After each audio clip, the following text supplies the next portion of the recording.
Every great sushi experience needs the perfect palate cleanser. Today I'm bringing the authentic Japanese experience straight to your kitchen with my homemade Gari recipe. For a printable version of this recipe, visit my website, just Google sushi ginger space Sudachi to find me.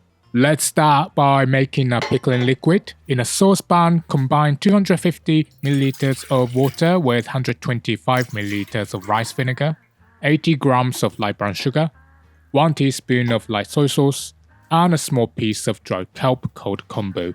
Kombu is going to add those subtle umami notes that transform this from a simple pickle into something truly special. Heat this mixture over medium heat until it just begins to bubble around the edges. You want it almost at a boil, but not quite there. If you want a paler pink Gari, go ahead and use white sugar.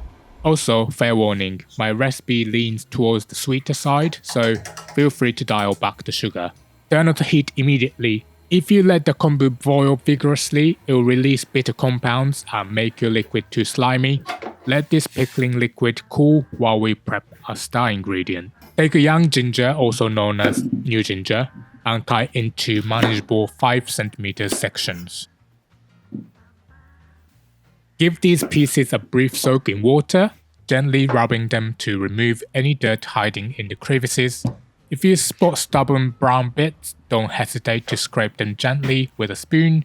The skin is so tender on young ginger that you don't need a peeler. This isn't the tough, woody ginger root you find year-round at grocery store. Young ginger has thin, tender skin and a much milder bite. In Japan, the best time to make Gari is during June and July, when young ginger is in season. Those beautiful pink-tinged stems aren't just for show. They contain the natural pigments that give authentic Gari its characteristic pale pink color without any artificial coloring. Now, here's where I have to come clean. When I went to the supermarket to film this, I couldn't find a single piece of young ginger with good amount of those gorgeous red tips I'd been talking about. Ideally, you want to hunt down ginger with more red sections like the one I used for my website recipe than what I managed to find this time. Slice the ginger body into paper-thin pieces about 1 to 2 mm thick. I prefer using a sharp knife over a peeler because it gives me better control, but either works.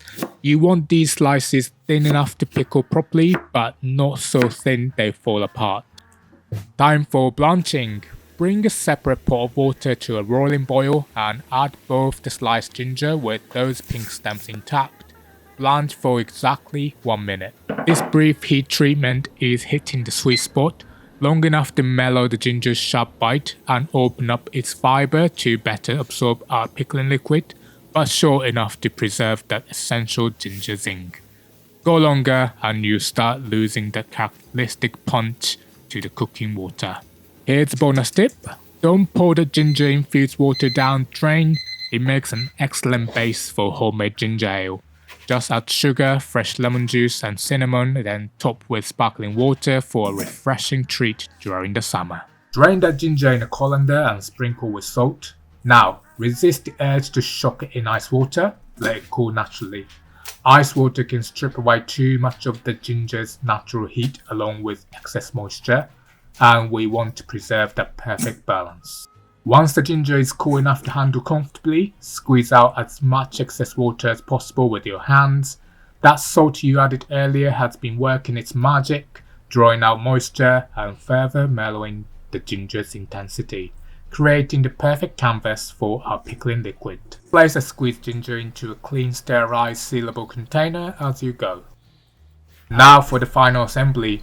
Remove the kombu from your cooled pickling liquid. It's done its job. Pour the pickling liquid over the ginger, making sure every piece is completely submerged. This is crucial for proper pickling and preventing spoilage. Cover tightly and refrigerate for at least 24 hours before your first taste. Your ginger will continue to develop flavor and that beautiful blush pink color over several days. It's absolutely fascinating to watch. And there you have it, your very own homemade Gari. Enjoy with your favorite sushi and store it in clean airtight containers in the refrigerator for 2 to 3 weeks. It can last up to a month or longer when properly prepared. If you see any cloudiness, mold or bad smells, toss it out. Want even more delicious recipes? Grab my free cookbook from the link in the description. Okay, let's go over the ingredients one more time. And if you're ready to cook, grab the written instructions by clicking the full recipe box with a picture that's about to pop up on your screen.